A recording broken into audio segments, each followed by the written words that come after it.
الحمد لوليه والصلاة على أهلها. أما بعد فأعوذ بالله من الشيطان الرجيم.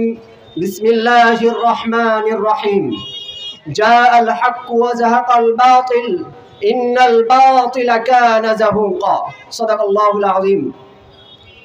অধ্যকার আয়োজিত যশোর জেলা কর্তৃক আয়োজিত ইসলামী ছাত্র আন্দোলন বাংলাদেশ ৩৩তম প্রতিষ্ঠা বার্ষিকী ছাত্র সমাবেশের সম্মানিত সভাপতি, উপস্থিত আছেন সম্মানিত প্রধান অতিথি, উপস্থিত আছেন প্রধান বক্তা এবং কেন্দ্রীয় শুরা সদস্য সহ বাংলার দামাল কামাল, বাংলার আনাজ কানাজ থেকে আগত ইসলাম প্রেমিক, দেশ প্রেমিক এক ঝাঁক আমার ছাত্র ভাইরা, সকলকে জানাই ইসলামী ছাত্র আন্দোলন বাংলাদেশ যশোর জেলা শাখা স্কুল কলেজ বিভাগের পক্ষ থেকে সংগ্রামী শুভেচ্ছা এবং অভিনন্দন।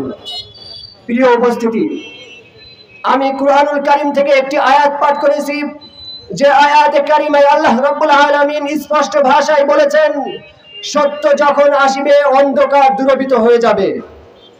প্রিয় উপস্থিতি, আপনারা দেখেছেন 5 আগস্ট স্বৈরাচার শেখ হাসিনাই যত জুলুম করেছে, যত নির্যাতন করেছে, সব জুলুম নির্যাতনের অবসান ঘটে গেছে।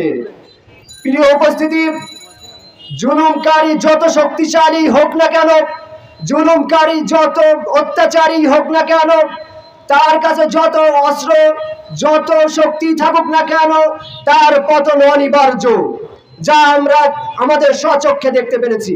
প্রিয় উপস্থিতি, ইসলামী ছাত্র আন্দোলন বাংলাদেশ এমন একটি সংগঠন যাদের ইচ্ছা এবং যাদের পথ চলা এবং সামনের ভবিষ্যৎ আমাদের সামনে একদম দিনের আলোর মতো স্পষ্ট। আমরা কি চাই? আমরা চাই যে প্রতিষ্ঠানে কোনো দাদাগিরি থাকবে না।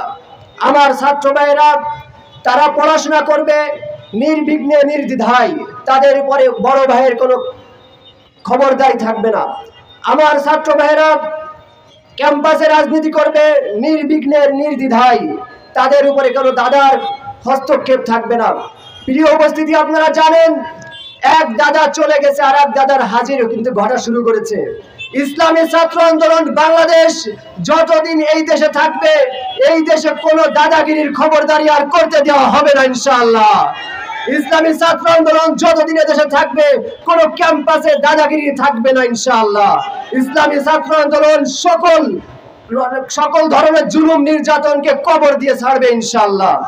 এক দাদার কবর দেশে সামনে যদি কোনো দাদা আবার আসতে চাই, সে দাদার কবর এমন ভাবে দেওয়া হবে যে ভবিষ্যতে আর কোনোদিন এ দেশে কোনো জুলুমবাজি ফ্যাসিবাদী কোনো সরকার দেশে আর ঠাই মাথা তোলার সাহস করতে পারবে না। ঠিক কিনা ভাইরা আমার? প্রিয় ভাইরা আমার, ইসলামী ছাত্র আন্দোলন কোন জুলুম নির্যাতন সহ্য করে নাই, কোন জুলুম নির্যাতন করেও না, কোন জুলুম নির্যাতনের সাথে আপোষ করে নাই। 33 বছরের ইতিহাস আপনারা জানেন, সবই জানেন। 33 বছরের ইতিহাসে আমাদের ইসলামী ছাত্র আন্দোলন, ইসলামী আন্দোলন, আমাদের পীর সাহেব হুজুর কোন ধরনের কোন অপশক্তির সাথে আপোষ করে নাই। ইসলামী আন্দোলন বাংলাদেশ সহ ইসলামী ছাত্র আন্দোলন তাদের লক্ষ্য একটাই, দেশকে সঠিকভাবে সঠিকভাবে একটি দেশকে গড়ে তোলা, সঠিকভাবে মানবতাকে গড়ে তোলা, যেখানে মানুষ এক কাতারে দাঁড়াবে নামাজের কাতারের মতো, যেখানে ধনী গরিব থাকবে না, যেখানে থাকবে না বড় লোক কে গরিব, কে রাজা কে প্রজা, সকলে এক কাতারে দাঁড়িয়ে একই সাথে একটি দেশের ছায়াতলে আশ্রয় নিতে পারে, এমন একটি দেশ আমরা চাই। প্রিয় উপস্থিতি, এই কথা বলে আমার সংক্ষিপ্ত বক্তব্য শেষ করছি। দেখা হবে রাজপথে, কথা হবে স্লোগানে। নাসরুম মিনাল্লাহি ওয়া ফাতহুন করিব ওয়া বাশশিরিল মুমিনিন।